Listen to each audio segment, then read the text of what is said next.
Gravando, presidente. Muito bem.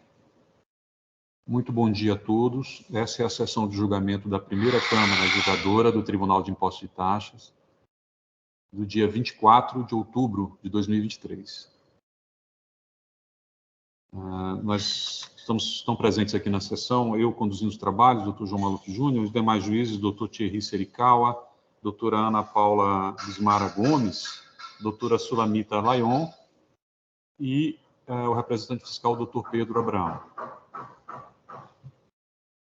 Também temos aqui a presença do patrono que fará a sustentação oral, doutor Pedro Malamão Perna. Então, eu peço aos colegas que se dirijam ao processo de Rio Branco, Comércio e Indústria de Papéis Limitada. São dois processos, né? O AIN 4148-844 e o AIN 4151-139.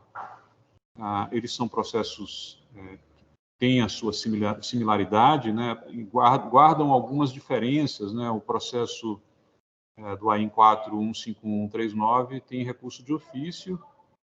Existem algumas alegações a mais nesse processo, mas eu acho que a gente pode começar com esse processo do 415139 e o processo seguinte, o processo do 4148-844, a gente faz em seguida, que ele tem alegações, menos alegações do que o anterior, e o anterior tem até recurso de ofício, né? De qualquer forma, o doutor Pedro fará a sustentação oral para ambos os processos, né? Então, eu vou fazer a leitura do relatório aqui, fazer um resumo, né, do caso, e já passo a palavra para o doutor Lúcio Patrono, doutor Pedro Perna.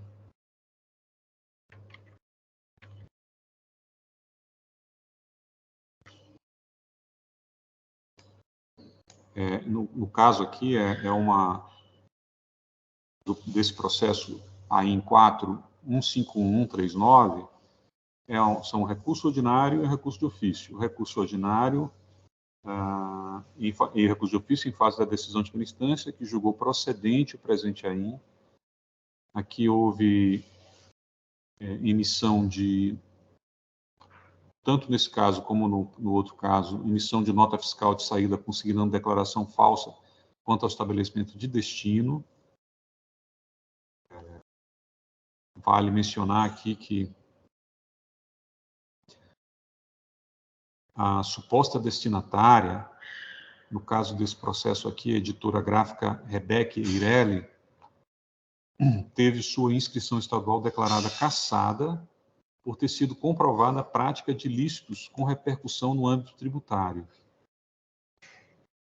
As notas fiscais desclassificadas abrigavam operações com papéis supostamente destinados à impressão de livro, jornal ou periódico, caso não houvesse desvio de finalidade, estariam sujeitas à imunidade tributária da Constituição Federal, artigo 156, a linha D. Com a desclassificação dos documentos fiscais por declaração falsa quanto ao estabelecimento de destino, o imposto devido foi calculado por meio da aplicação da alíquota de 18%. Em seu parecer de recurso de ofício, a representação fiscal propugna pela manutenção do AIN integralmente e pela limitação da taxa de juros Selic de acordo com a súmula TIT 10. Abrindo parêntese, né, a decisão recorrida, ela manteve o auto de infração, mas aplicou a súmula TIT 10 revisada, porque no caso desses autos, há exigências fiscais anteriores a novembro de 2017. Então, o recurso de ofício aborda apenas essa questão. O recurso ordinário, a autuada, ela alega a decadência, né, dos fatos geradores de 2017, com base no artigo 150, parágrafo 4º, né? Alega que não pode se dar presunção de operação tributada, uma vez que há presunção de imunidade nas operações com papel entre detentores do RECOP e registro especial, né, por força do parágrafo 1º do artigo 1º da Lei 11.945. Alega também a ausência de provas do desvio da destinação do papel. Alega que a cassação da inscrição estadual da destinatária se deu após a realização das operações, havendo provas nos autos que ela se encontrava ativa na época das operações, como, por exemplo, a concessão de Recope a essa empresa destinatária, né? Houve falsas premissas adotadas no lançamento referentes à participação da autuada no esquema fraudulento orquestrado pela empresa destinatária. Alega também boa-fé da autuada, tendo sido apresentado aos autos comprovantes da realização das operações, DANFs, DACTs, comprovantes de pagamento, registros no Recope. Novamente alega a situação especial da comercialização do papel imune, defendendo a tese de que a autuação deveria ser dirigida ao adquirente. Traz diversas decisões que lhe seriam favoráveis, alega a necessidade de cancelamento da multa em razão da ausência de dolo ou fraude, a impossibilidade da multa ser cobrada sobre o valor original da operação sem atualização. No caso do AIN, do outro AIN, do AIN número 4148844, há também uma alegação de necessidade de aplicação da súmula TIT 10 revisada, porque, nesse caso, a decisão de primeira instância ela não aplicou a súmula TIT 10 revisada. Então, aqui também não há recurso de ofício nesse caso do AIN 4148844. Então, as alegações do contribuinte nesse AIN são basicamente as mesmas, então, a não ser que, exceto pelo fato de que não há alegação de decadência. As exigências fiscais desse AIN 4148844 são a partir de maio de 2018. Então, nem pelo artigo 150, parágrafo 4º, haveria decadência. Então, não há nem a alegação de decadência no caso do AIN 4148844. No caso do AIN 415139, a alegação de decadência pelo fato das exigências fiscais se iniciarem em maio de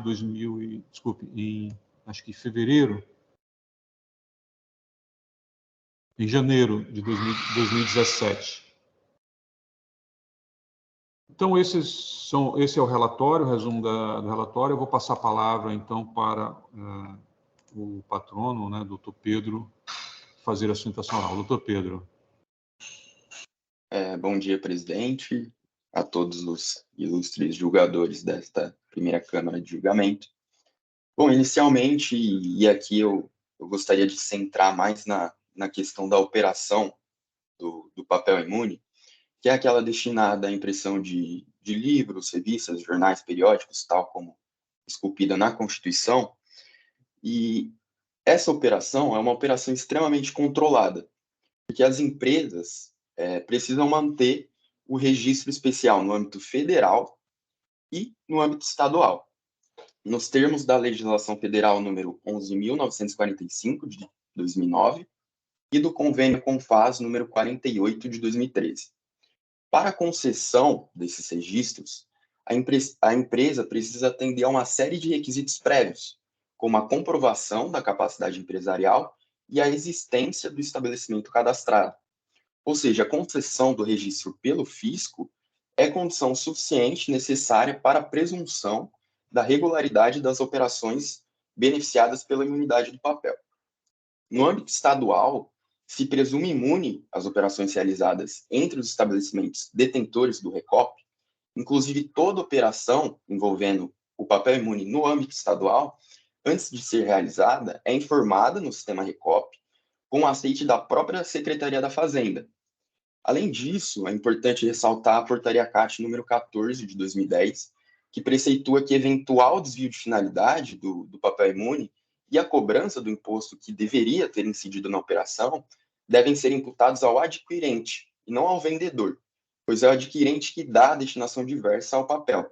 Só é possível imputar a responsabilidade ao vendedor, como é o caso da empresa Rio Branco, se ela tiver atuado com dolo ou participado da destinação diversa dada ao papel imune. Nas duas autuações, a recorrente tomou todo o cuidado possível ao vender o papel imune às empresas Gráfica Rebec e Smart Gráfica, levando em consideração que, à época das operações, essas empresas tinham um registro especial do papel imune, tanto no âmbito federal, que é o REGP, quanto no âmbito estadual, que é o RECOP.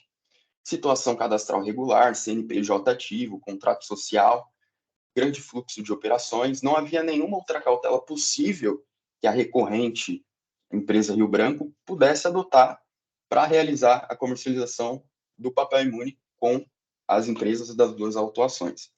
É importante destacar também que as operações de papel imune ocorreram muito antes de ambos os adquirentes terem a sua inscrição cadastral cancelada. Inclusive, foram juntados todos os documentos na defesa que comprovam que a operação realmente ocorreu e que a recorrente agiu de boa fé, como o DANF de cada nota fiscal listada na autuação, o comprovante de pagamento realizado na conta, o documento auxiliar de conhecimento de transporte que comprova que a mercadoria foi entregue e o registro no RECOP com aceite de sistema, do próprio sistema da Secretaria da Fazenda. Não há nenhuma prova em ambas as autuações, que são autuações padrão, de que houve, de fato, um desvio da destinação do papel imune. E ainda que houvesse provas nesse sentido, não ficou também demonstrado que a recorrente tinha conhecimento ou participou do desvio de finalidade realizado supostamente pela gráfica Rebec ou pela Smart Gráfica.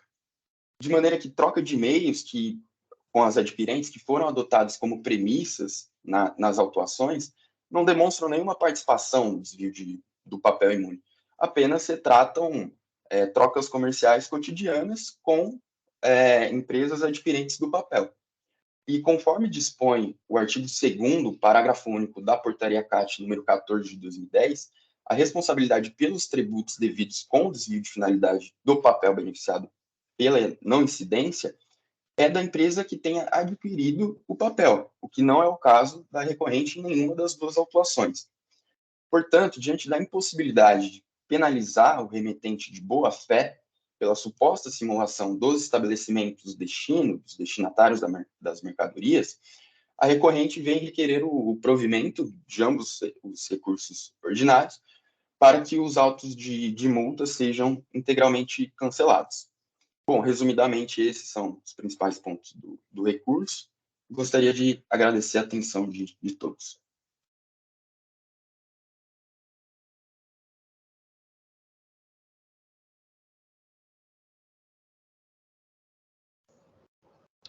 Obrigado, doutor Pedro, pela sustentação oral, concisa, objetiva. Eu peço só um minutinho que eu vou terminar de fazer o registro do voto para que os colegas possam acompanhar a leitura.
Nós estamos no processo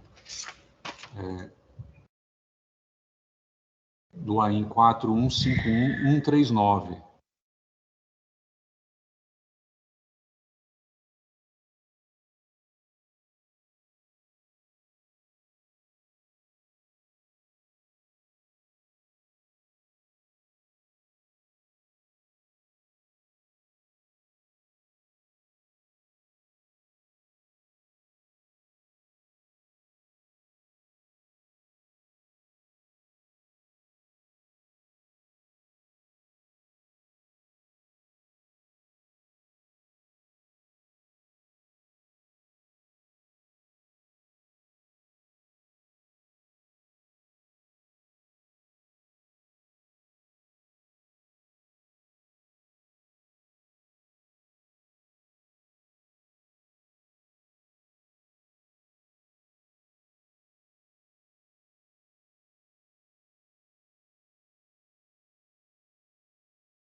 Peço só mais um minutinho, a paciência dos colegas.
seguir a leitura do voto.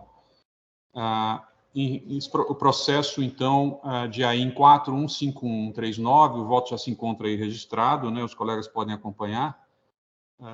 Então, primeiramente, no tocante ao recurso de ofício, a decisão recorrida apenas aplicou a súmula TIT 10, revisada, para limitar a taxa de juros de mora à taxa Selic.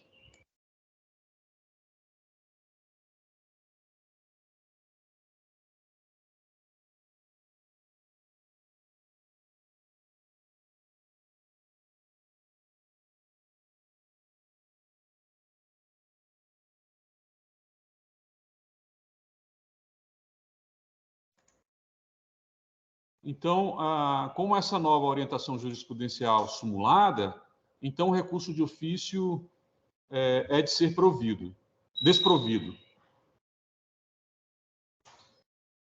Então, quanto ao recurso ordinário, cumpre inicialmente revisitar os termos da presente autuação. A fiscalização informa que a autuada emitiu documentos fiscais de saída de suas mercadorias, consignando declaração falsa contra estabelecimento de destino, de modo que, por força do disposto no artigo 184.3 do RICMES, consideram-se desacompanhadas de documento fiscal as referidas operações. Então, o artigo 184 diz que considera-se desacompanhado de documento fiscal aquelas operações em que o documento contiver declaração falsa.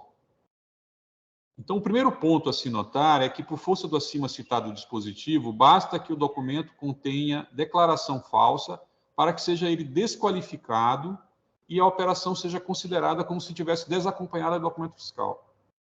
Ora, se a operação foi realizada desacompanhada de documento fiscal, em razão da desqualificação dos referidos documentos, então, por mero exercício de lógica, não há que se falar em imunidade da comercialização de papel, já que não há como se saber se o papel foi efetivamente entregue para o destinatário do Recope, muito menos se foi o papel efetivamente destinado à impressão de livros, jornais e periódicos. De modo que não haveria que se falar na imunidade prevista no artigo 156-D da Constituição Federal. De fato, o Constituinte adotou o critério da destinação para que seja considerada imune a comercialização de papel. Ou seja, somente considera-se imune aquele que tenha sido destinado à impressão de livros, jornais ou periódicos. De modo que não se pode demonstrar que tais papéis tiveram tal destinação. Então, não há que se falar na imunidade. Portanto, não há qualquer mácula no fundamento legal utilizado pela fiscalização para suportar a presente autuação, qual seja, em síntese, havendo declaração falsa, considera-se a operação desacompanhada do documento fiscal, de modo que não se pode saber para quem foi enviado o papel, nem se foi ele destinado à impressão de livros, jornais e periódicos, não havendo que se falar, portanto, em imunidade do artigo 156-D da Constituição Federal. O segundo ponto a se notar é que a declaração falsa, pressuposto para a desqualificação dos documentos fiscais que acobertaram a operação, é matéria eminentemente de cunho probatório. Isto porque, uma vez provada a existência da empresa consignada como destinatária nos documentos fiscais apenas para propiciar a prática de fraude estruturada de desvio do destino do papel imune, então, por mera consequência lógica, tem-se que os documentos fiscais consignam declaração falsa quanto ao destinatário das mercadorias. Ou seja, as mercadorias não foram efetivamente destinadas para aquele que constava como destinatário das mercadorias, uma vez que tal suposta destinatária tinha sua existência apenas para propiciar o esquema de fraude para o desvio da destinação do papel. De fato, a suposta destinatária servia apenas para acobertar o envio do papel imune, que era efetivamente entregue a outra empresa. Portanto, a sua consignação nos documentos fiscais como destinatária constitui declaração falsa. Em resumo, a comprovação da existência da empresa suposta destinatária para propiciar a fraude estruturada implica a existência de declaração falsa contra o estabelecimento de destino no documento fiscal, que, por sua vez, implica a impossibilidade de fruição da imunidade do artigo 156-D da Constituição Federal. Assim, a meu ver, a questão crucial neste ponto se resume em saber se encontra cabalmente demonstrada a simulação de existência da empresa suposta destinatária.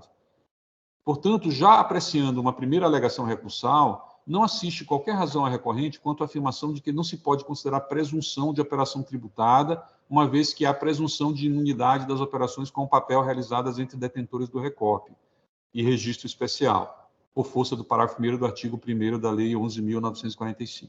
Esse parágrafo 1º diz o seguinte: a comercialização do papel a detentores do registro especial de que trata o caput deste artigo, né, o artigo lá da Lei 11.945, que trata do RECOP, né, faz prova da regularidade da sua destinação, sem prejuízo da responsabilidade pelos tributos devidos da pessoa jurídica que, tendo adquirido o papel beneficiado com imunidade, desviar sua finalidade constitucional. Então, ele está dizendo o seguinte: a comercialização do papel a detentores do registro especial de que trata o caput desse artigo faz prova da regularidade da destinação. Como se vê, a presunção do dispositivo acima somente se dá quando há comercialização do papel com um destinatário detentor de registro especial de que trata a Lei 11.945. Nada obstante, em situações em que se comprova a completa simulação da existência do destinatário, uma vez que ele tinha existência apenas para propiciar o esquema fraudulento e, inclusive, tinha no seu quadro societário sócios laranjas, ou seja, em outras palavras, quando não há como se saber quem foi o efetivo destinatário das mercadorias, então não há que se falar em que o destinatário era detentor do referido registro especial. Portanto, caberia à autuada demonstrar que o desacerto probatório da presente atuação no que toca à demonstração de simulação de existência do suposto destinatário. Nada obstante, ao analisar o conjunto fático probatório carreado aos autos, verifico que está cabalmente demonstrada a simulação de existência do suposto destinatário consignado nos documentos fiscais. De fato, verifica-se já do relatório circunstanciado, as folhas tais, que ficou claramente demonstrado esse crime fraudulento perpetrado por diversos atores, revelando uma súcia assombrosa de pessoas com relação de parentesco próximo e outras com a finalidade de simular o pagamento do imposto. Vejamos o relatório circunstanciado. E aí eu vou pedir licença para ler, porque realmente é uma questão bastante contundente, né, o que é colocado aqui nesse relatório, que, na verdade, o relatório ele reflete o que está no processo de cassação, né? Então, a suposta destinatária, nesse caso aqui, a editora gráfica Rebeca Eireli, teve sua inscrição estadual declarada cassada a partir de 16/9/2015, por ter sido comprovada a prática de ilícitos com repercussão no âmbito tributário. O ato de constatação da nulidade foi publicado em 7/10/2022. A Rebeca passou a ser controlada por um grupo que praticava fraude estruturada com a finalidade de simular o pagamento do imposto por meio da utilização de diversas empresas fictícias com quadro societário simulado. Os sócios dessas empresas eram remunerados pelos controladores do esquema. Desde 16/9/2015, João Maiolino Ribeiro Sobrinho passou a administrar a Rebeca, remunerando as interpostas pessoas incluídas como sócias do estabelecimento. João Maiolino Ribeiro Sobrinho, sócio da Oficine Indústria e Comércio, é casado com Ione Pereira Ribeiro, que já foi sócia da Bonanza Comercial de Papéis, Sante Distribuidora de Papéis, Paper Solution, Serviços de Transportes, JF Administradora de Bens. A filha deles, Fernanda Pereira Ribeiro, já foi sócia da Nobre Paper, Comércio de Papéis, e trabalha no grupo. A irmã Ione, Maria Bernadette Pereira da Silva, já foi sócia da editora gráfica Zurique. É mãe de Alain Rodrigo Pereira da Silva e Jéssica Luiza Pereira da Silva. Alain foi sócio da Nobre Paper e trabalha no grupo. Jéssica foi sócia da Paper Solution e trabalha na área financeira do esquema. O marido de Maria Bernadette, pai de Alain e Jéssica Luiza, Gilberto Branco da Silva, já emprestou sua conta para uso de João Maiolino. O sobrinho de Ione, Rafael Vander Gonçalves Venerato, é sócio da JF Administradora de Bens. Edith Pereira dos Santos, irmã de Ione, já foi sócia da K28 Indústria e Comércio de Papéis.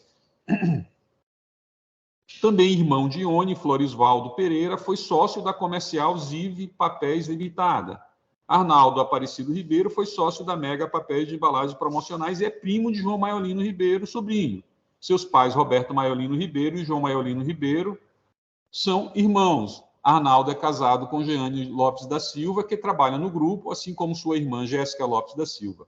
Ricardo Aparecido Ribeiro é irmão de Arnaldo, trabalha no grupo e é sócio da gráfica e editora RB Print Eireli.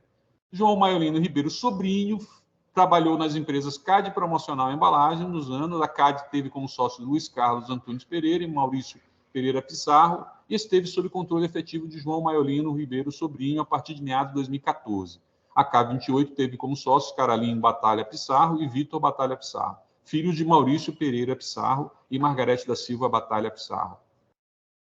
Marcos Antônio Bertoleto presta serviço de assessoria contábil ao grupo e foi sócio da Depádua Gráfica Editora e da Depádua Gráfica Impressão Eireli. O irmão Marcos Bertoleto, César Ronaldo Bertoleto, foi sócio da editora gráfica Rebec Eireli. A destinatária, suposta destinatária, no caso destes autos. Foi necessário citar os nomes dos familiares envolvidos no esquema de dissimulação do pagamento do imposto, visto que funcionários da Rio Branco trocaram e-mails com alguns deles. As mensagens foram obtidas a partir de mandado de busca de apreensão, processo número tal, cuja execução se deu no dia 30/10/2019, nos endereços dos escritórios dos contadores Arnaldo Aparecido Ribeiro e Marcos Antônio Bertoleto. Na mesma data, foram realizadas apreensões em empresas ligadas aos dois contadores, selecionadas a partir da análise de seus endereços e de coincidências no IP de emissão de documentos fiscais eletrônicos. Aí eu pulo, para o depoimento de Joaquim Manprim. João Maiolino tinha armazenado o arquivo contendo termo de declarações prestado por Joaquim Manprim, no dia 19/8/2014. Na época, Manprim trabalhava na empresa Bonanza Comercial Papéis Eireli, em período anterior ao controle assumido pelo grupo de João Maiolino e Arnaldo Ribeiro. A seguir, está reproduzida parte do depoimento de Joaquim Manprim, que descreve o modo como as empresas que detêm Recope são utilizadas para desvio de finalidade do papel imune. Que a este respeito, entre aspas, que a este respeito informa que, de fato, foram efetuadas compras de papel imune da Labate como imune, mas que se destinavam à confecção de livros, revistas, etc. Mas que não se destinavam à confecção de livros, revistas, etc. Que, em razão do declarante ter uma experiência no ramo há alguns 6 ou 7 anos, o declarante conheceu a editora Fiuza, cujo dono era Cesário Fiuza, e passou a trabalhar junto com ele. E já naquela época, o Fiuza utilizava de um expediente para aquisição de papéis, que era o faturamento em nome de uma empresa autorizada a comprar papel, imune, hoje o Recope, mas retirada por outras empresas do ramo de papel comercial. Que a empresa cadastrada no Recope geralmente não tinha atividade, e os donos da mesma recebiam pagamento de um percentual sobre o valor. Que o declarante aprendeu a trabalhar dessa forma com o Fiuza e então passou a ser conhecido no mercado. Que ainda naquela época, uma das fornecedoras de papel para o Fiuza era a Labate. Que com o passar do tempo, o declarante passou a ser conhecido e era comum que pessoas o procurassem oferecendo empresas para aquisição de papel imune em troca de comissões. Que no princípio não havia necessidade de cadastro no Recope, mas mais recentemente, com a instituição desta exigência, algumas delas já eram cadastradas, sendo que o declarante já recebia a empresa pronta. Que o declarante trabalhou com a Labate por cerca de 4 ou 5 anos e há uns 2 anos deixou de trabalhar com a mesma. Que, focada a relação com a empresa Labate, o declarante tem uma carteira de clientes e os mesmos procuram um declarante para aquisição de papel, originalmente imune, mas que serão utilizados como comercial. Que o declarante toma o pedido e faz a encomenda à distribuidora, no caso a Labate, mas utiliza algumas das empresas acima mencionadas. E, em razão da imunidade tributária, deixa de pagar ICMS e IPI, representando cerca de 30% a menos, sendo que o declarante cobra dos clientes cerca de 5% sobre o preço, metade que refere-se à sua remuneração e metade paga aos donos das empresas utilizadas para a compra. Porque, desta forma, todos os donos de empresa tinham conhecimento e são remunerados por isso. Que, perguntado se, além da Labate, adquiria papel de outras distribuidoras, declara que sim, citando Central de Papéis, Portela Distribuidora, Antares Brasil, Vivox Papéis, Aba Comércio de Papéis, que todas elas atuavam da mesma forma, fornecendo papel imune faturado em nome de empresas utilizadas pelo declarante, mas destinados a terceiros. Que o papel era retirado dessas empresas sem nenhum problema, faturado em nome de empresas utilizadas pelo declarante, mas destinados a terceiros. Desculpa. Que o papel era retirado dessas empresas sem nenhum problema, apesar de o destinatário ser diferente. E o pagamento também era feito pelo destinatário final. em depósito diretamente na conta da fornecedora do papel. Que mais recentemente essas empresas passaram a exigir que fosse apresentada uma declaração da empresa cuja nota foi emitida, autorizando o terceiro a retirar a mercadoria na distribuidora, sendo que obtiveram modelo com sócios e emitiam as cartas. Estas cartas eram emitidas pelo computador, escaneadas, e as distribuidoras aceitavam sem nenhum problema. Que atualmente está adquirindo papéis imunes das distribuidoras tais, e a empresa para as quais são faturadas é a Nova Visão Editora Ireli. Que a Nova Visão é a empresa com sede em Curitiba e, apesar de ser uma editora, não recebe papéis e não edita livros, sendo que o papel comprado em seu nome destinado aos clientes da declarante, já mencionado. Mais importante, né?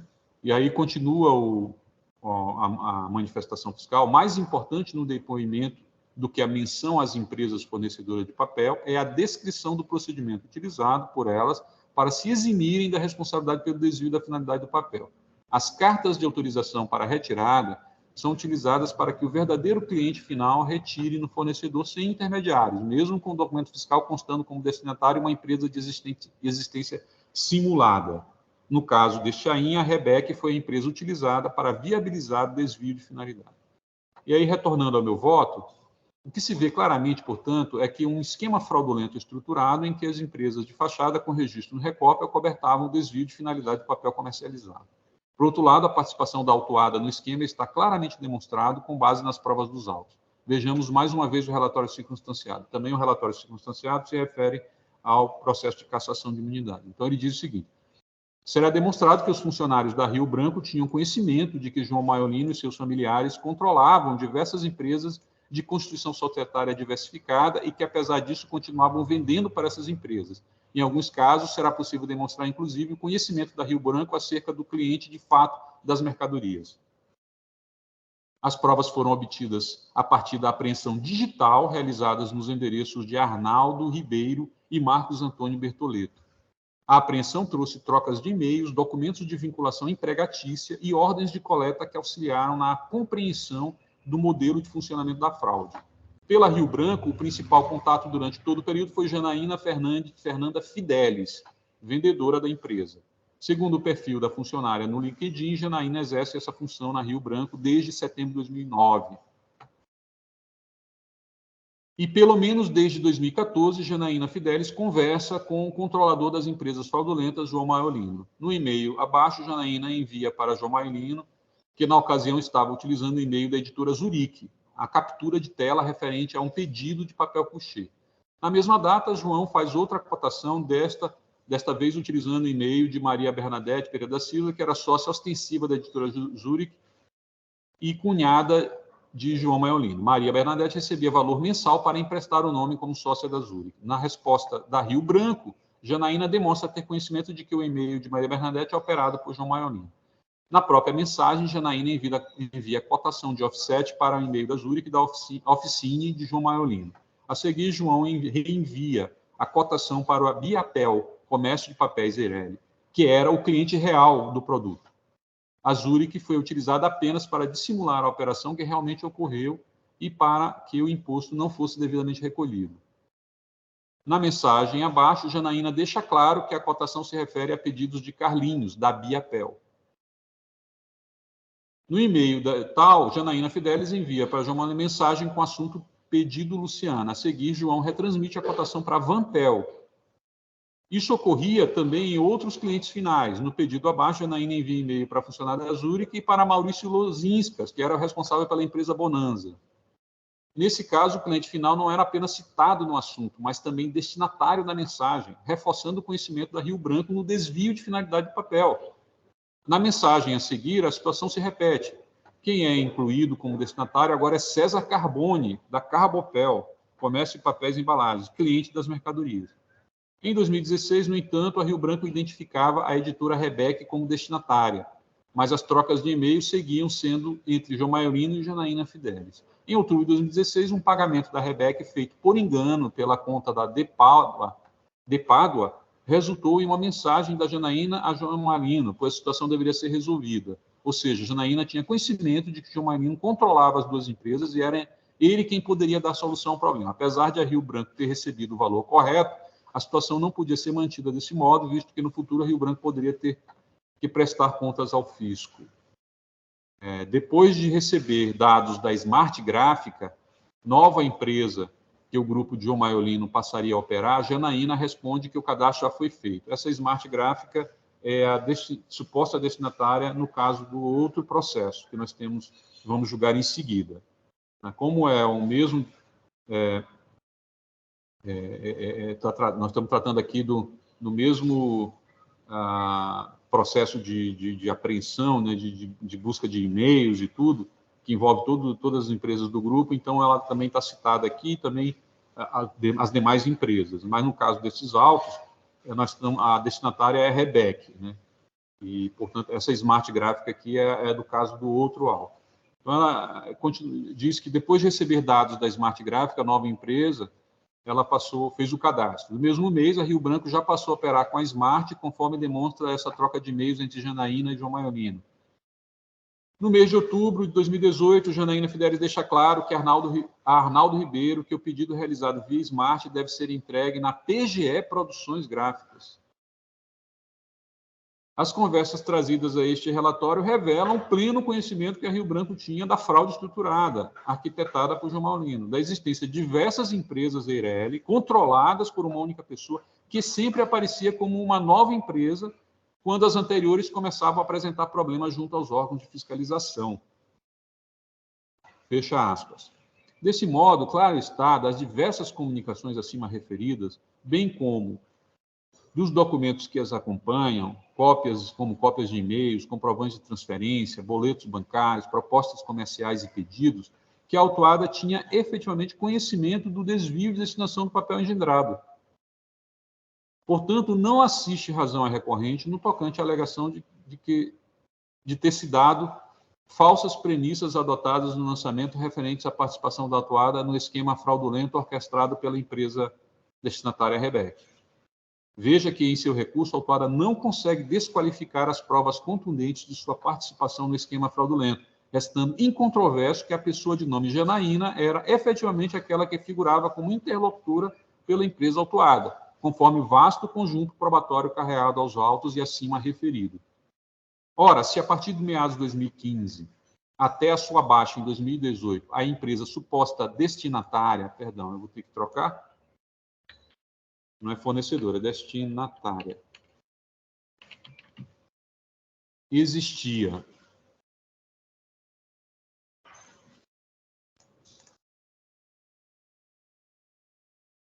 a suposta empresa destinatária existia tão somente para engendrar a fraude estruturada, então não há que se falar em que as operações objeto do presente AIM, que ocorreram em 2017, não têm qualquer relação com a fraude. Muito menos que os e-mails trocados com o Janaína e transcritos no relatório não têm qualquer ligação entre as operações objeto da autuação. Como bem esclarecido no relatório circunstanciado, o processo de cassação de eficácia de inscrição estadual às folhas tais demonstra claramente que a empresa editora gráfica Rebec teve a sua constituição engendrada para a prática de fraude estruturada e foi, então, cassada sua inscrição estadual com efeitos a partir de 16 de nove de 2015, momento em que começou a atividade fraudulenta, tendo havido a reestruturação da empresa com a mudança de endereço e modificação societária. Então, eu trago aqui os trechos do processo de cassação, que diz o seguinte: a editora Rebec iniciou suas atividades no município de Sorocaba no ano de 2004. No final de 2015, houve mudança de endereço para Santa Isabel e 2 anos depois para Arujá. A empresa foi criada por César Ronaldo Bertoleto. Sua razão social era César Ronaldo Bertoleto EPP e seu nome fantasia ZB Papéis. Em 16 de nove de 2015, houve modificação societária com o ingresso de Sônia Aparecida Florentino de Barros. E em 25 de 8 de 2016, a sócia Sônia foi substituída por Alexandro da Costa Barreiros. Em julho de 2015, foi iniciada a movimentação com vistas à transferência de controle da então César Ronaldo Bertoleto EPP para o grupo controlador da fraude. Marcos Bertoleto fez contatos com os credores da empresa a fim de realizar o pagamento ou parcelamento, conforme e-mail e tal. O sócio foi mantido até que a empresa tivesse suas atividades suspensas e, ao final, baixada no Estado. Esse é o destino habitual das empresas administradas por João Marolino, após um período de alguns anos de funcionamento, gerando débitos milionários na dívida ativa, a empresa é abandonada ou encerrada. A indicação de sócios ostensivos laranjas é técnica habitual nos esquemas de blindagem patrimonial e dissimulação das operações. Portanto, assim que a empresa passou ao controle do grupo, grandes fornecedores de papel imune, como a Rio Branco e Antares, passaram a vender mercadorias para a editora Rebec. Logo que o certificado digital foi renovado e a modificação efetivada junto ao Cadesp, o contribuinte passou a emitir notas fiscais para os clientes do grupo. No ano de 2015, percebe-se que Rio Branco foi o maior fornecedor da empresa. Todas as suas compras referiam-se a papel imune, sem destaque do CMS. Restou demonstrado, portanto, que a empresa editora Rebec, além de ter sócio ostensivo laranja, integrou-se ao esquema de desvio de finalidade de papel imune e propiciou a dissimulação do ICMS devido. Nos anos 2016 e 2017, houve emissão de nota fiscal com destaque do imposto, que, ao final, não foi recolhido aos cofres públicos. Portanto, anteriormente, a emissão dos documentos fiscais constantes na presente autuação, que ocorreu entre janeiro e setembro de 2017. Diante de tais provas, não só se encontra cabalmente demonstrada que a suposta destinatária tinha sócios laranjas e passou a ser utilizada no esquema de fraude estruturada, de desvio de destinação de papel imune, como clara está, por meio das provas, a participação da autuada no esquema como fornecedora do papel. Portanto, diante do robusto conjunto probatório acima referido, não há qualquer mácula na presente atuação, ficando demonstrada a existência da empresa suposta destinatária apenas para propiciar a fraude estruturada do desvio de papel imune, implicando a consignação de declaração falsa contra o estabelecimento de destino do documento fiscal, que, por sua vez, implica a impossibilidade de fruição da imunidade do artigo 156D da Constituição Federal. Nesse sentido, não assiste razão à recorrente no tocante à alegação de ausência de provas de desvio e destinação do papel.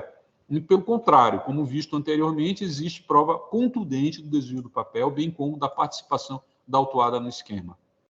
Também não assiste razão à recorrente no tocante à alegação de que a cassação da inscrição estadual da destinatária se deu após a realização das operações, havendo provas nos autos que ela se encontrava ativa na época das operações, como, por exemplo, a concessão de Recope à empresa destinatária Rebec pelo fisco estadual. De fato, a existência do registro do Recope era exatamente a parte importante do esquema que propiciava o desvio do papel, conforme claramente demonstrado pela fiscalização. Portanto, diante da contundência das provas apresentadas a respeito desse imbrincado esquema fraudulento de desvio de papel, não há como acolher o argumento de que a existência do Recope pressuporia a regularidade da operação com papel. Muito pelo contrário, é o registro no Recope da suposta destinatária que fica fragilizado diante da presente autuação. De fato, qualquer presunção aqui tratada, em especial aquela tratada no parágrafo 1º do artigo 1º da Lei 11.945, e no artigo 2º da Portaria CAT 14, admite prova em contrário, sendo robusta a prova da fraude estruturada apresentada nos presentes autos, aquela que rompe a presunção da regularidade das operações de papel imune pretendida. Nesse sentido, não assiste razão à recorrente quando alega a situação especial de comercialização do papel imune, especialmente disposto no parágrafo 1º da Lei 11.000 e no artigo 2º da Portaria CAT 14, defendendo a tese de que a autuação deve ser dirigida ao adquirente.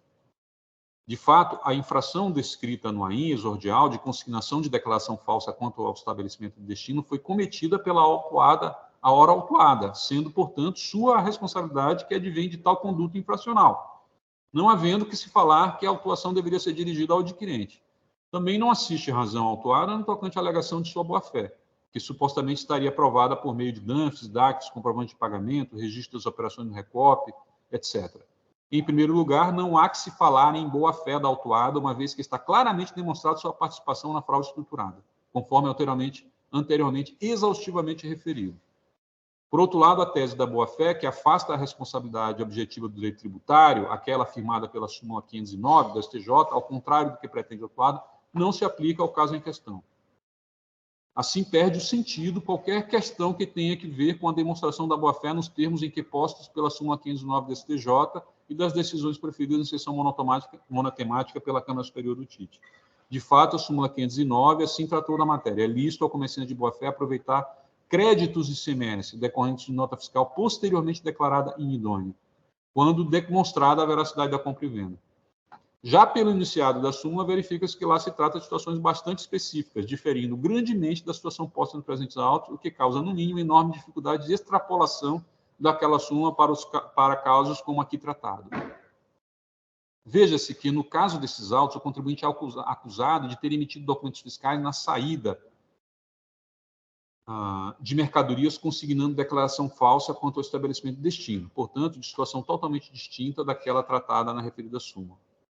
Por outro lado, ao se debruçar sobre a matéria tratada na súmula 509, quando esta ainda não existia, figurando como leading case o RESP tal, decidiu a Câmara Superior, em sessão monotemática, que ficava afastada a responsabilidade objetiva nas acusações de creditamento indevido quando o adquirente de boa-fé demonstrasse a veracidade da compra e venda, adotando assim a jurisprudência do STJ. Veja-se que todas as decisões analisadas naquela época diziam respeito a acusações de creditamento indevido. De fato, não foram analisadas nem sequer mencionadas situações de declaração falsa quanto ao estabelecimento de destino, ou seja, não foi analisada a questão do vendedor de boa-fé. Portanto, para o caso dos autos, que trata de acusação de emissão de documentos fiscais consignando declaração falsa ao estabelecimento de destino, não se pode aplicar a chamada tese da boa-fé, adotada pela justiça do STJ, especialmente com a súmula 509, quer seja porque não há similitude com os casos sobre os quais tal jurisprudência foi construída, quer seja pelo fato de que, efetivamente, a realidade fático-jurídica em que se insere a problemática do vendedor das mercadorias é totalmente distinta daquela referente ao adquirente. Nesse sentido, incide sobre o caso dos autos a regra da responsabilidade objetiva preconizada no artigo 136 do CTN, de modo que a responsabilidade por infrações à legislação tributária independe da intenção do agente ou do responsável e da efetividade, natureza e extensão dos efeitos do ato.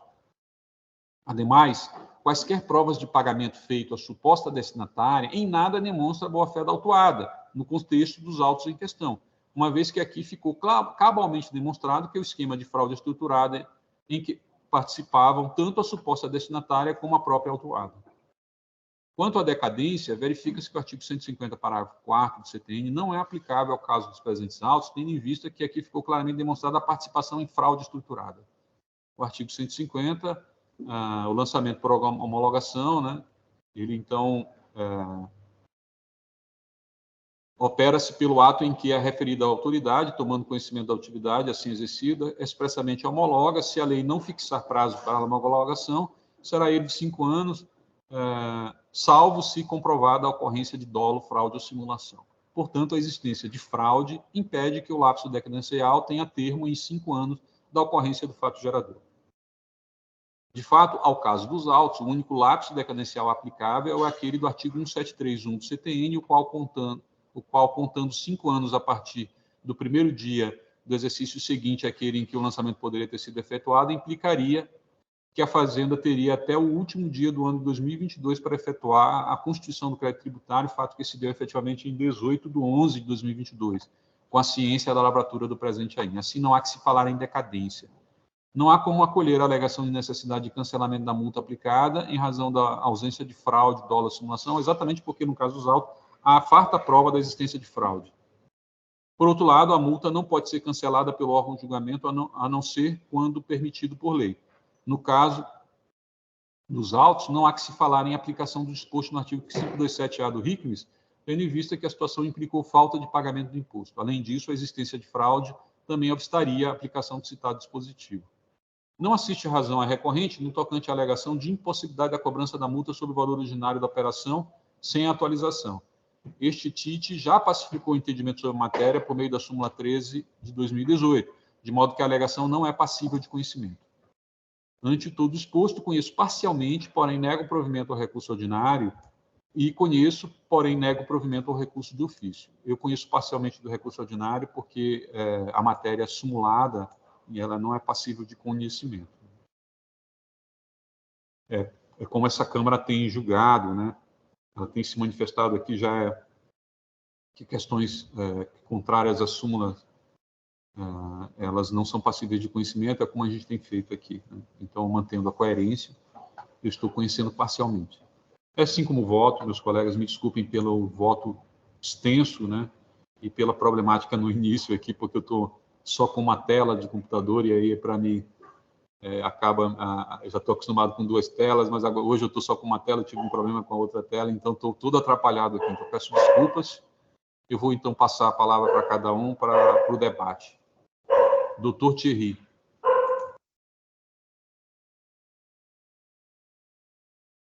Senhor presidente, eu acompanho no voto, parabenizo. Eu entendo que o seu voto está muito bem fundamentado, né? Inclusive com passagens aí de testemunhas, enfim, eu acompanho. Parabéns. Obrigado, doutor Thierry. Doutora Ana Paula. Doutor João, parabéns pelo voto. Eu confesso que no início, quando a gente olha as provas, né, conhecimento de transporte, emissão do DANF, dá uma impressão de regularidade, mas no momento em que o doutor colocou todo o relato do histórico de troca de e-mails, em que ficava patente ali o conhecimento de diversas empresas interpostas nessa negociação, para mim ficou claro que foi aquilo que muitas vezes em alguns autos se fala do kit fraude, né? Você junta exatamente os documentos que vão aparentar uma regularidade, mas que, de fato, o propósito da empresa é se beneficiar de um contexto fraudulento. Então, eu vou acompanhá-lo no seu voto, especialmente por essa parte dentro do voto que demonstra ali o conhecimento cabal mesmo da operação de fraude entre essas empresas e outras gráficas aí, todas elas com um quadro societário muito próximo, né? Muito confuso e com interesses escusos ali envolvidos. Então, parabéns pelo voto detalhado, apesar de longo, né? Como o doutor falou, mas que foi muito importante, pelo menos para o meu convencimento aqui. Obrigado, doutora Ana Paula, Ismara. Doutora Sulamita. Bom dia a todos. Parabenizo o doutor Pedro pela sustentação oral, também bem objetiva, e parabenizo o relator, né, o doutor presidente. Não tenho nenhuma observação a acrescentar, o voto aí muito bem fundamentado, super detalhado. Então, acompanho o relator. Obrigado, doutora Sulamita. Doutor Pedro Abraão. Obrigado, senhor presidente. Perfeito voto apresentado. Fartamente documentado pela fiscalização a fraude perpetrada, não só por conta do destinatário, né, que foi um conjunto de empresas criadas apenas para lesão ao erário, como também o fato de que a autuada sabia de todo o esquema fraudulento e dele se beneficiava. Então, perfeitas essas colocações de fraude. Essa questão do recop é mais do que pacificada no tribunal, no sentido de que não é porque a empresa destinatária possui o recop que ela não possa ser fiscalizada e autuada e demonstrado posteriormente que ela não faz jus ao benefício da imunidade com relação à venda de papéis. E a pretensão do autuado com relação à utilização da tese da boa-fé, né, com base no 509 do STJ, realmente não há a mínima possibilidade de se aplicar aos autos, se aplicar a uma infração de falta de pagamento de ICMS. Então, perfeito o voto do relator, estamos de acordo, senhor presidente.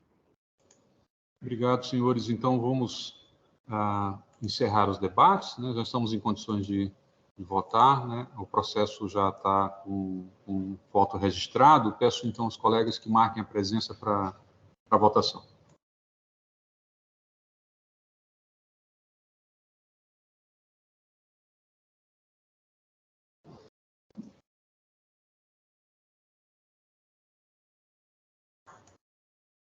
Vamos iniciar a votação.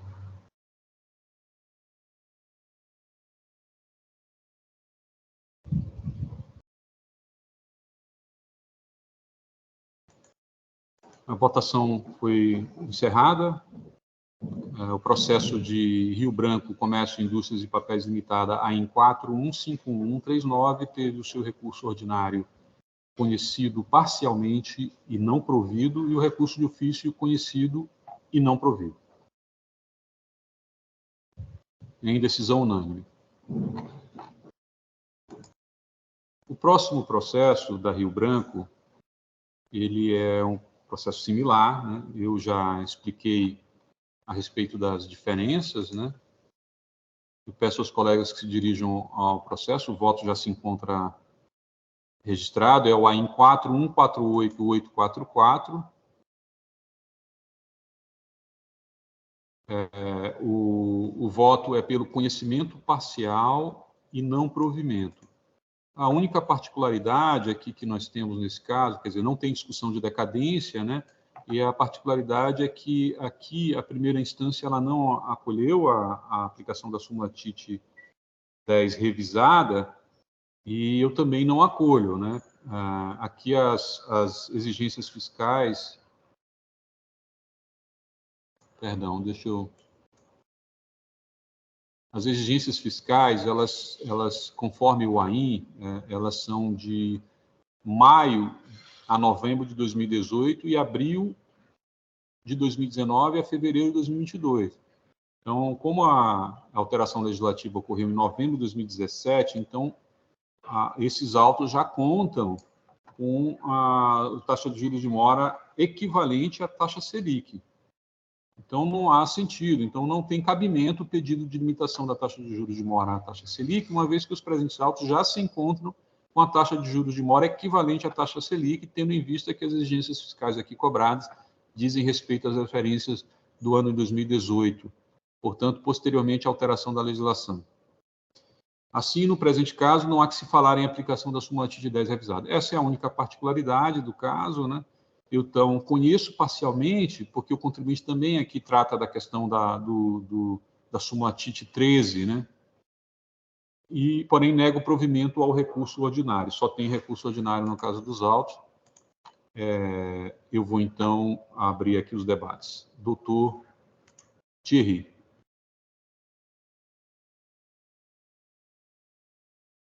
Perfeito, senhor presidente. Acompanho no voto aí, parabenizo. Obrigado. Obrigado, doutor Thierry. Doutora Ana Paula.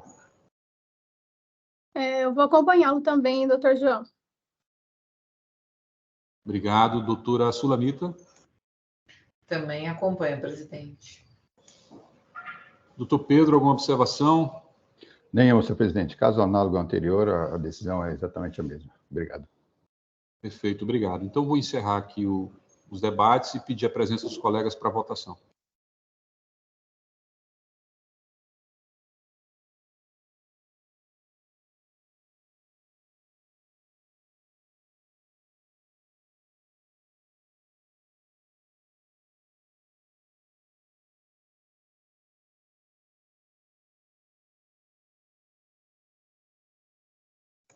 Iniciando a votação.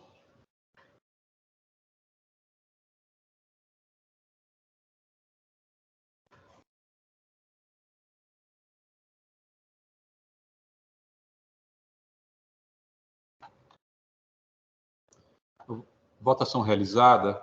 O processo de Rio Branco, Comércio e Indústria de Papéis Limitada, em 4148844, teve o seu recurso ordinário conhecido parcialmente e não provido, em decisão unânime.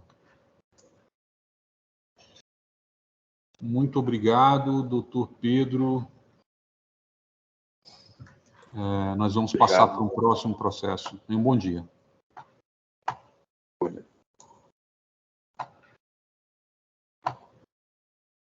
O próximo processo, também de minha relatoria, o processo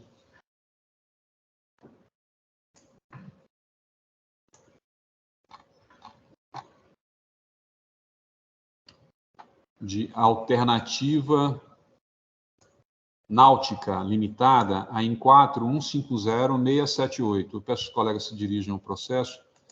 Não tem pedido de sustentação oral, então não tem patrono presente, né? Eu vou, então, só editar o voto e, em seguida, já farei a leitura.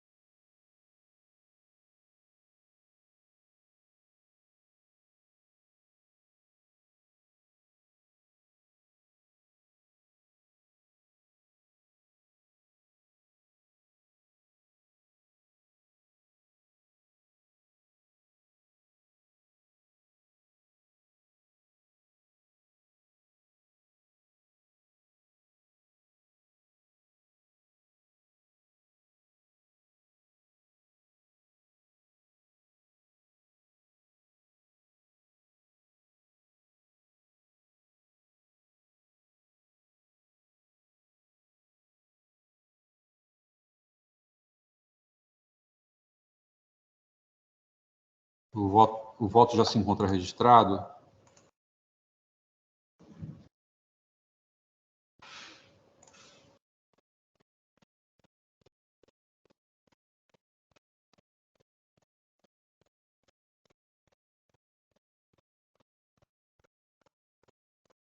Fazendo a leitura do voto, é o recurso ordinário, né, interposto por alternativa náutica limitada. A decisão julgou procedente, né? O AIN, ele trata de uma única acusação, também emitiu nas datas e valores no demonstrativo A, notas fiscais consignando declaração falsa quanto ao estabelecimento de destino, uma vez que o contribuinte foi notificado por meio da notificação e renotificado a comprovar a realização das operações supostamente interestaduais elencadas no acima referido demonstrativo A. Mas até esta data não apresentou documentos que comprovassem. Em seu recurso, a autuada sustenta em síntese nulidade da decisão recorrida por ausência de apreciação de provas e argumentos, efetividade da venda e entrega das mercadorias aos adquirentes nas operações interestaduais, boa-fé da recorrente nas operações de venda interestaduais, sob cláusula FOB, irregularidade das operações dos compradores das mercadorias, abusividade da multa e ilegalidade da aplicação da multa sobre os valores das operações acrescidos de juros. Esse é o relatório. A representação fiscal propugna pelo desprovimento do recurso, porém com aplicação da súmula TIT 10 revisada. Esse é o relatório. Eu entendi que havia uma questão preliminar, né, de nulidade da decisão recorrida que merecia acolhimento. Então, eu não adentrei ao mérito. Então, vamos lá. Primeiramente, cumpre esclarecer que o presente AIN não decorre da irregularidade dos supostos destinatários das mercadorias, mas da emissão de documento fiscal consignando declaração falsa com estabelecimento de destino, uma vez que o contribuinte foi notificado e renotificado a comprovar a realização das operações supostamente interestaduais elencadas no demonstrativo A. De fato, conforme esclarece o sucinto termo circunstanciado do AIN, as folhas tais, o qual se transcreve abaixo na íntegra, o presente AIN não tem como fundamento a irregularidade de supostos destinatários, mas tão somente a falta de comprovação da realização das operações para os destinatários. Abre parênteses aqui, eu estou repetindo isso, né, porque realmente essa questão da prova, da comprovação da realização das operações é a questão crucial, né, nesses autos. Então, o termo circunstanciado diz o seguinte, e vale a leitura, ele é bem curto, né? O contribuinte sujeito passivo deste AIN, alternativa náutica, é estabelecido na cidade de Araçatuba, encontra-se cadastrado na Cefaz e tem como atividade principal comércio varejista de embarcações e outros veículos recreativos. Em razão da seleção do contribuinte nos termos do plano de trabalho setoriais, foi emitida ordem de serviço fiscal para que fosse executado esse roteiro, né, roteiro geral aqui. Das verificações fiscais preliminares, em 21/2/2022, o contribuinte foi notificado por meio das notificações tais juntadas ao AIN a apresentar documentos que comprovassem a efetividade de uma amostra total de 163 operações comerciais de saída de mercadorias, operações essas relacionadas nos anexos a essas notificações. Conforme se pode verificar, em resposta do contribuinte, as citadas notificações ocorridas em 3/3/2022, juntadas ao IN, não foram apresentados documentos que comprovassem a efetividade das operações. Uma vez que o contribuinte não apresentou os documentos solicitados referente à amostragem, o mesmo foi renotificado a apresentar documentos que comprovassem a efetividade de 1.598 operações comerciais de saída relacionadas nos anexos, né? Nos anexos a essas notificações, como, por exemplo, forma e origem de pagamentos, extratos bancários, duplicatas, boletos, recibos, comprovantes de entrega, conhecimentos de transporte e outros documentos. As citadas notificações e retificações e seus anexos estão juntados, analisando os documentos apresentados pelo contribuinte, juntados ao AIN, como resposta às citadas notificações, que não comprovam a efetividade das operações de saída e de informações obtidas junto às bases de dados da Cefaz. A seguinte irregularidade foi observada: a emissão de documentos fiscais de saída considerando a declaração falsa contra o estabelecimento de destino. Portanto, esse é o relatório circunstanciado na íntegra, né?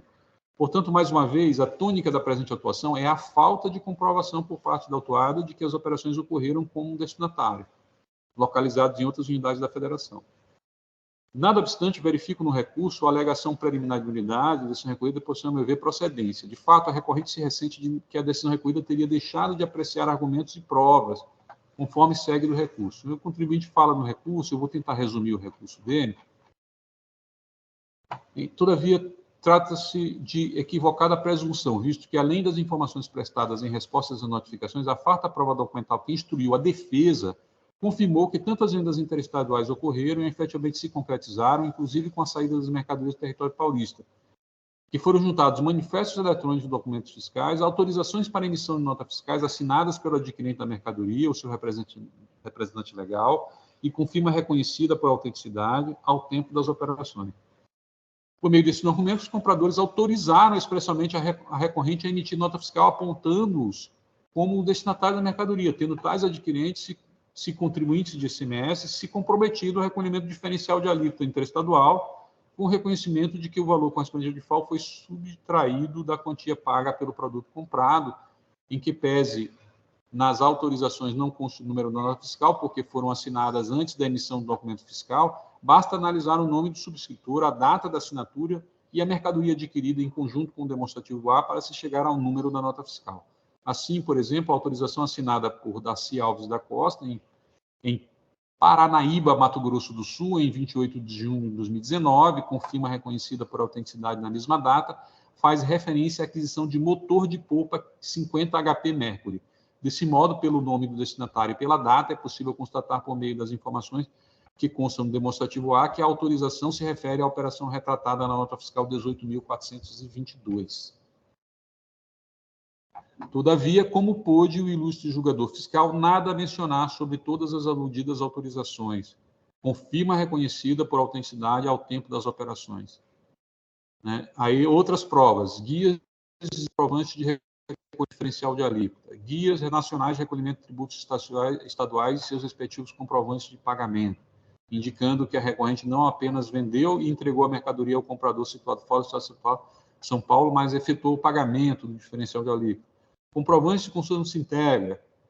Né? Além dos documentos elencados acima, a resposta apresentada pela recorrente quando do atendimento a uma das notificações houve a juntada de livros de registro de saída. E aí vai, né? Ele diz o seguinte: a despeito de todos os referidos documentos que acompanharam a defesa, nota-se que em momento algum o julgador fiscal enfrentou o teor de tais provas, a despeito de serem elas robustas. Então, ele continua discutindo, né, sobre essa ausência de apreciação dessas provas e do que essas provas, da relevância dessas provas no contexto da demonstração que as operações foram efetivamente realizadas com destinatários de outros estados. Então, eu vou ao meu voto, né, a decisão recorrida, ao apreciar a questão da comprovação de que as operações ocorreram de forma interestadual, assim se pronunciou na íntegra. Isso aqui é tudo que a decisão recorrida falou sobre essas provas. Né? Quanto ao mérito, temos que a análise se restringe à aceitação ou não dos documentos trazidos pela autuada, com o intuito de comprovar que as pessoas consignadas nos documentos fiscais relacionados ao demonstrativo A seriam as reais destinatárias das mercadorias remetidas. Pois bem, a comprovação das operações realizadas deve reunir toda a documentação relativa à transação, mormente a prova de pagamento dos valores consignados nas notas fiscais diretamente às pessoas do remetente. O conjunto deve ser atendido, assim já decidiu o Tribunal de Impostos e Taxas, em situações análises nas quais houve exigência de comprovação da operação por parte do contribuinte. Não significa que um ou outro pagamento, por razões comerciais ou peculiaridades negociais, conforme disse a própria autuada, tenha trânsito alterado, mas sim não pode ser a regra. Mas isso não pode ser a regra. É inaceitável que nenhuma prova de pagamento tenha vindo aos autos. Vejam que são mais de 1.500 operações. Não é crível a alegação de que as negociações deste porte tenham sido realizadas sem pagamentos formais, rastreáveis ou sem a intermediação de instituição bancária, não há como enxergar aí a alegação de boa-fé. Quanto à realização das provas no procedimento fiscal, interessante analisar pequeno trecho produzido pelo professor Alexandre Henrique Salema Ferreira. Como isso aqui é uma citação, então eu não transcrevi, né? Eu acho que em nada impacta o fato de que eu estou dizendo que é transcrição integral da decisão recorrida, a menos dessa citação. Os demais documentos trazidos, por si sós, não têm a força necessária para a comprovação perseguida, já que a mãe das provas não foi ofertada. Há que se considerar ainda que vieram em caráter amostral, ao contrário do que prescreve o parágrafo 1º do artigo 22. Quanto ao argumento de que a utilização da cláusula forma em parte expressiva das operações afastaria sua responsabilidade sobre esta, e temos que o artigo 123, aplicado ao caso, determina que convenções particulares não podem ser propostas do ofício. Por fim, não se comprovou a realização das operações conforme descritas nas notas fiscais, o destino das mercadorias foi diverso. A meu ver, com todo respeito, dada a quantidade de documentos e provas apresentadas com a defesa, folhas 1071 em diante, a decisão recorrida foi extremamente econômica em sua análise. Veja-se, mais uma vez, que, em essência, a decisão resume em apenas 2 parágrafos seu enfrentamento das provas. Eu cito de novo aqueles 2 parágrafos. De fato, não há qualquer palavra na decisão a respeito de diversos documentos e argumentos referentes à comprovação da realização de forma interestadual das operações, em especial em relação aos manifestos eletrônicos, as autorizações para emissão de notas fiscais, as guias de comprovante de recolhimento diferenciais, as guias nacionais e seus respectivos comprovantes de pagamento, bem como em relação ao argumento posto em defesa de que, a depender do estado destinatário, a recorrente não teria qualquer vantagem financeira. No meu sentir, houve falta de suficiente prestação jurisdicional por parte da decisão recorrida ao deixar de apreciar completamente diversos argumentos e provas apresentadas na defesa, ferindo o direito de defesa do autuado, não havendo como tal falta ser suprida na presente fase processual, uma vez que implicaria supressão de instância. Então, eu conheço do recurso ordinário e dou provimento para acolher a preliminar de nulidade da decisão recorrida. Eu acho que eu posso até concordar com a conclusão, né, do julgador, mas entendo que faltou uma análise desses documentos de forma expressa, né? Eu acho que dizer que a mãe das provas é a prova de pagamento e excluir completamente todos os outros comprovantes sem nenhuma análise, né, sem nem citar quais são eles, né, por que eles, né, eles não provam que as operações foram interestaduais, né, e nem apreciar outros argumentos relevantes, né, que o contribuinte coloca, como, por exemplo, o fato de muitas das operações não havia nenhum benefício, né, o contribuinte. Eu acho que a decisão ela andou aí numa linha bem tênue entre uma decisão que, para mim, na minha ótica, seria mais aceitável, mais completa, né, em termos de análise das provas. Então, eu entendi, por questão de cautela, né, retornar os autos para que a gente determinasse a primeira instância que, então, fizesse um julgamento com análise dessas provas, né? E aí o caso retorna para que a gente possa, então, seguir em frente, né? Esse é o meu voto. Eu peço, então, aos colegas que façam a sua crítica, doutor Thierry.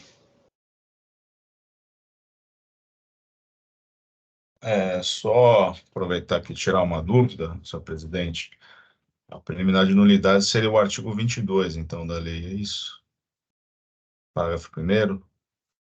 Não ficou claro para mim.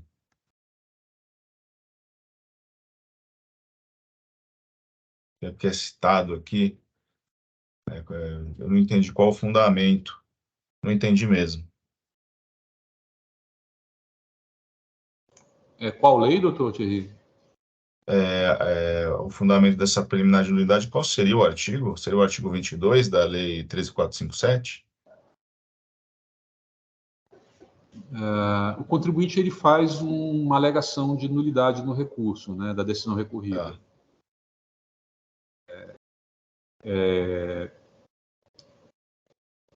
E eu confesso que eu realmente não estava preparado para responder essa sua pergunta, porque, na verdade, nós não usamos nenhum fundamento, né?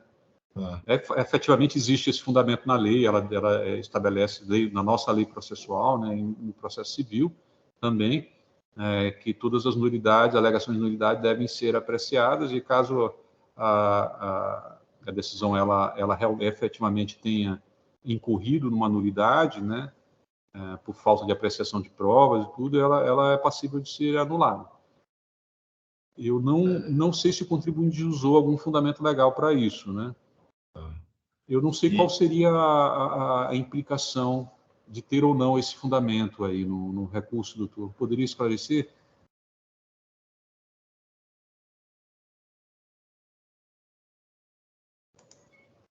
Não sei se o doutor Pedro pode me ajudar, eu não estou entendendo. Qual é a dúvida?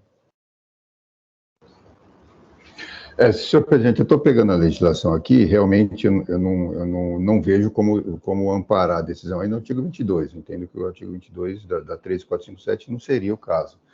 Mas não, teria que procurar aqui na legislação qual é o artigo que diz que a decisão de primeira instância tem que ser fundamentada com base na análise dos autos, das provas dos autos, e que essa análise não foi efetivada a contento, mas eu estou de acordo com o senhor presidente. Eu acho que a gente, quando faz essa anulação da decisão de primeira instância por falta de apreciação de provas, não é costume se citar qual é o artigo de lei em que se faz esse tipo de decisão, mesmo porque acho que a própria autuada não faz esse tipo ela não traz qual é o artigo que ela entende que foi violado. Então, para mim, eu estaria satisfeito com relação à decisão do senhor relator. Os autos, eles voltariam, então, à primeira instância para eles decidirem com a análise dessas provas que foram previamente ignoradas, é isso? Exatamente, exatamente. Quando se julga uma preliminar de nulidade da decisão e se acolhe, na maioria das vezes, né, o processo volta para que a primeira instância julgue novamente. Né? E aí é de bom senso, né, na primeira instância, que ela julgue à luz do que foi dito na decisão que anulou a decisão anterior, né? Ou seja, se a decisão diz que as provas não foram analisadas a contento, é de bom senso que a decisão de primeira instância, então, dessa vez, se refira, né, às provas ou aos argumentos que deixaram de ser apreciados, né, e os aprecie. Então, o processo depois, o contribuinte é intimado novamente a apresentar, se for o caso, recurso ordinário, ou se for o caso, a fazenda é intimada novamente a apresentar recurso de ofício, e o contencioso segue novamente, né? Então, esse recurso ordinário, ele provavelmente fica prejudicado, porque foi acolhida já a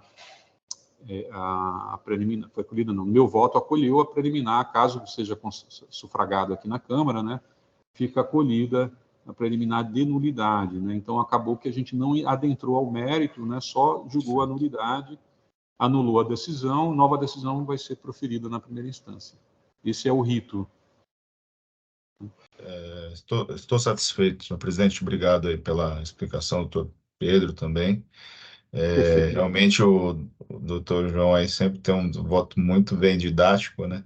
Então, realmente, eu li ali o julgamento de primeira instância, realmente não está tão fundamentado assim. Obrigado, João.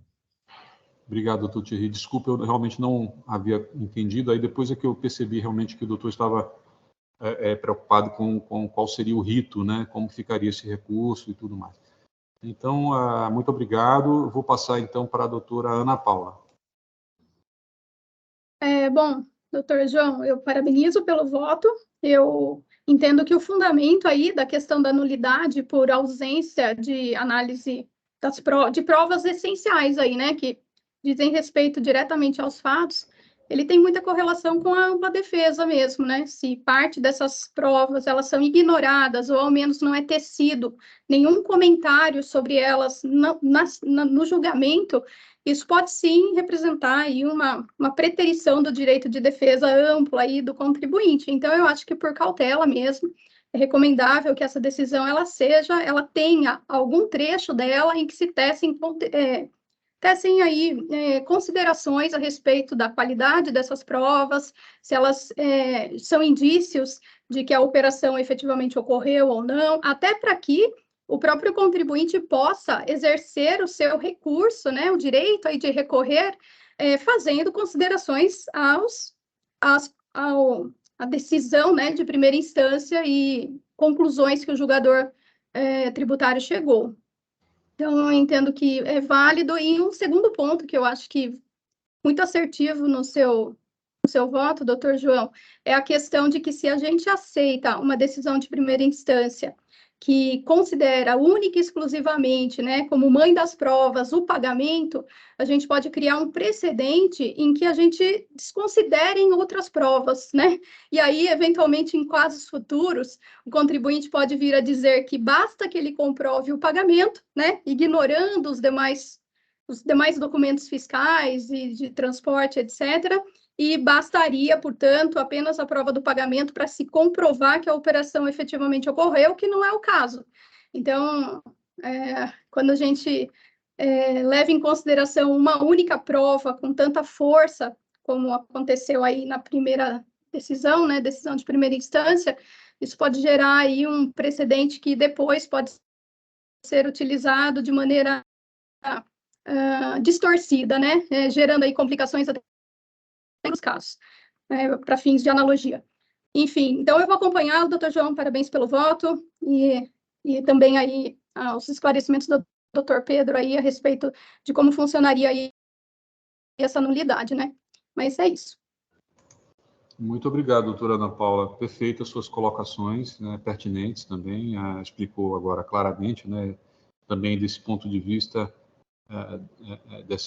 a indagação do Thierry aí teria também a ver com essa questão do fundamento da anulidade, né? Isso é um ponto bem claro que a doutora deixou claro, né? E ficou muito bem colocado. Muito obrigado, doutora Ana Paula.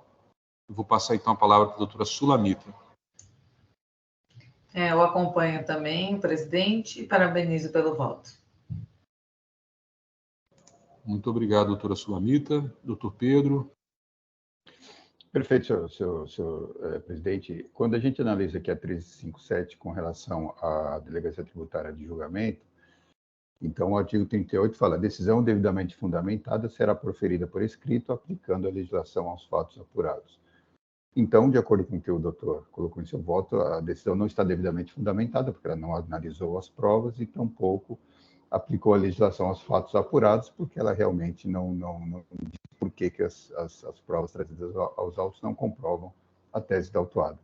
Então, um perfeito voto, somos pela anulação, sim, da decisão de primeira instância. Obrigado, senhor presidente. Obrigado, doutor Pedro. Então, vamos aqui encerrar os debates e vou pedir aos colegas que marquem a presença para a votação.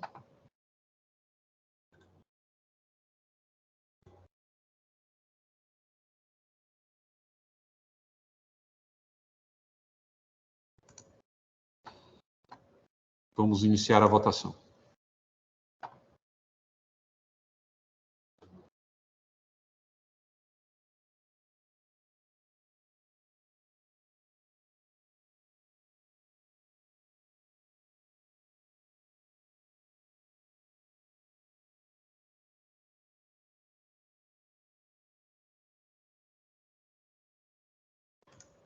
Votação encerrada. O processo de alternativa náutica limitada a em 4150678 teve o seu recurso ordinário conhecido e provido para anular a decisão de primeira instância, em votação unânime. Esse foi o nosso último processo. Eu agradeço a presença dos colegas. Muito obrigado, doutor Thierry, pelas indagações, pela participação, doutora Ana Paula, pelas explicações e sempre pertinentes, né, aqui. Doutora Sulamita, bem, com toda a sua experiência aqui, nos ajuda a discutir os casos, né, e, enfim, com um olhar sempre atento. Doutor Pedro também, muito obrigado, doutor Pedro, pela participação no julgamento de hoje. Eu vou, então, passar a palavra para cada um, para suas considerações finais, e a gente encerra. Doutor Thierry. Agradeço aí, né? Sempre aprendo muito aí com todos. E aqui, só olhando a lei ali, a doutora Ana comentou da ampla defesa, está no... A gente sabe que isso é um princípio, né, processual, mas está na lei, está no artigo 2º, citado também, juntamente com o artigo 38 que o doutor Pedro citou. Obrigado, gente. Perfeito, obrigado, doutor Thierry, boa semana. Doutora Ana Paula.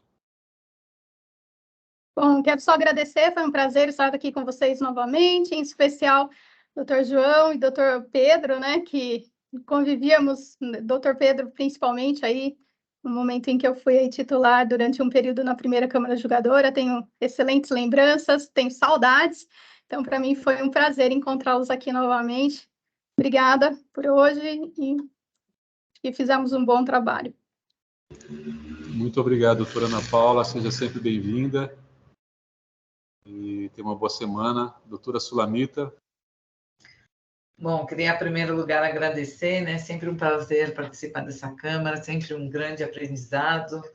Os debates são ótimos, os votos de muita qualidade e todo mundo sempre aí bem atento e sempre com críticas construtivas. Então, agradeço mais uma vez e me coloco sempre à disposição, sempre que precisarem. Uma boa semana a todos. Obrigado, doutora Sulamita. Boa semana. Doutor Pedro, encerrando aqui as nossas considerações. Obrigado, senhor presidente. Mais uma vez aí, enaltecendo e agradecendo a condução sempre serena, sempre tranquila, democrática dos trabalhos, permitindo a todos que coloquem aí seus posicionamentos jurídicos, que às vezes não são concordantes, mas é essa a beleza do direito, né? A ótica com que se vê os fatos e se aplica a legislação aos fatos. Agradeço aí a presença do Thierry, da doutora Ana Paula, da doutora Sulamita, estejam sempre conosco, sejam muito bem-vindas aí à nossa Câmara. Quase que não temos sessão hoje, né, doutor Maluf? Se o senhor estivesse presente, hoje não teríamos sessão, porque a Câmara inteira não pode ser substituída, né? Então, parabenizar aí o senhor presidente pelos votos muito bem colocados, muito bem analisadas as questões jurídicas, as questões técnicas. E uma boa semana a todos. Nos encontramos terça-feira que vem. Um abraço. Muito obrigado, doutor Pedro.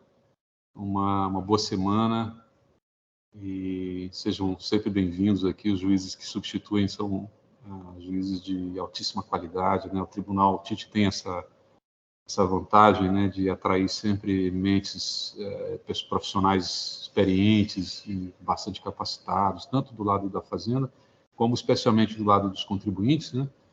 E a gente fica, então, muito tranquilo, né, de que eu não vou cometer um erro sozinho aqui, né?